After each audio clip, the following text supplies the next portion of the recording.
YouTube, what is going on, guys? Welcome back to another video. Today we are doing the finale of the Dark Web series. Go on ahead and deposit your soul coins, and let's get started into today's short read.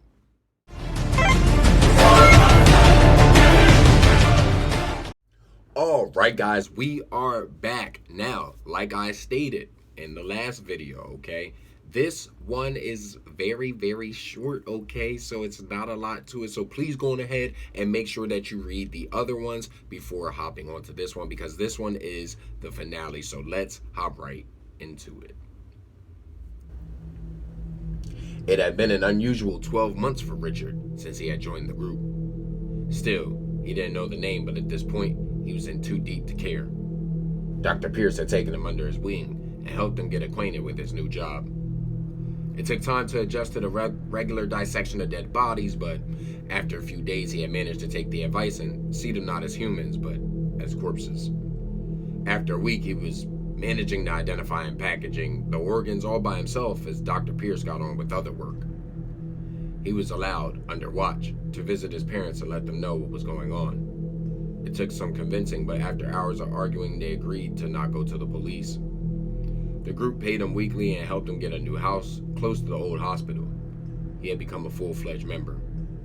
Richard had spent the next 6 months working alongside Dr. Pierce until one day he was told he had been promoted to a different section: human trafficking. The tale of what happened the day he kidnapped Cyborg had been passed around, and they wanted someone like that on that side. He had become quite the natural at this. Inspired by what had happened that day, he first put on the gas man disguise. He started faking illness to put the house owners off guard. It was very successful.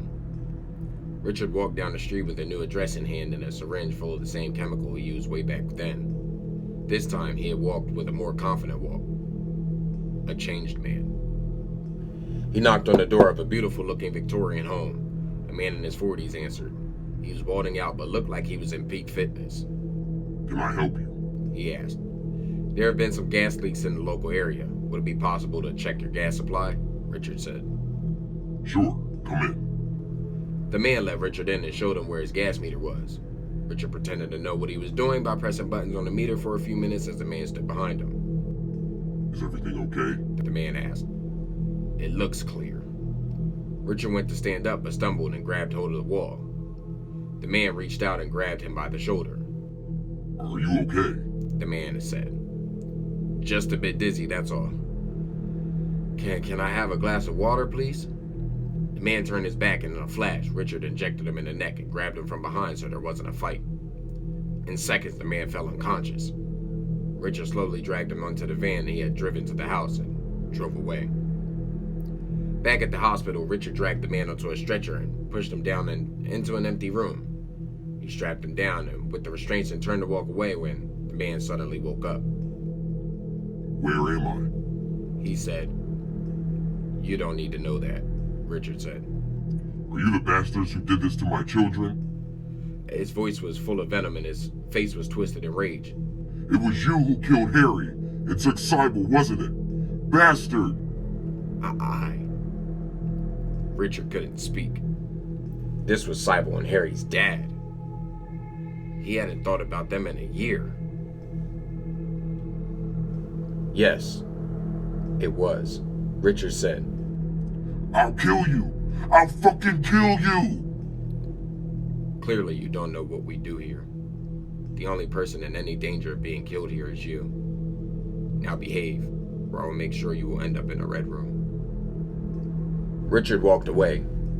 A year ago he would have tried to help the man, but now he had lost all sense of humanity. Richard walked into his superior's office with the photo he was given of the man. Item is agitated but secure in room 8. "Very good. No issues, were there?" His boss was a tall, lanky man who was in his early 50s with a smooth, slick voice. No issues at all, sir. "Very good. You have earned the rest of the day off. Be back here for 7 a.m. Richard left the office with a cold smile on his face. The end. Guys, yo, listen. There it is. We voting on this. You already know. Oh, I gotta log in all over again. So guys, there you have it. All right, this right here is the completion. As you can see up there, the Dark Web Complete Collection, okay? All 5 parts in one. You can go on ahead and check it out on here. Now, there will be a surprise that will be coming on later on. All right, so go on ahead and make sure that you are following, and make sure that you guys are following the link I'm leaving in the description below, because that is Mr. Unruly's Twitter link. Okay, please do make sure you guys are following a great writer. All right, we are going to have more information on his works coming up right after. Why am I doing this like a commercial? And no, right after the break. Guys, if you enjoyed this video, you already know what to do. Don't be afraid to hover and haunt that like button. Subscribe today to become part of the Soul Gang, Team Nephilim. Let's get it. Tap that notification bell to know each and every time that I'm uploading these videos. And guys, remember, to be good at the game, you gotta kill with skill. And until our next nightmare, guys, peace. I can't believe I was doing that like a commercial, bro. What was going on? Like, what was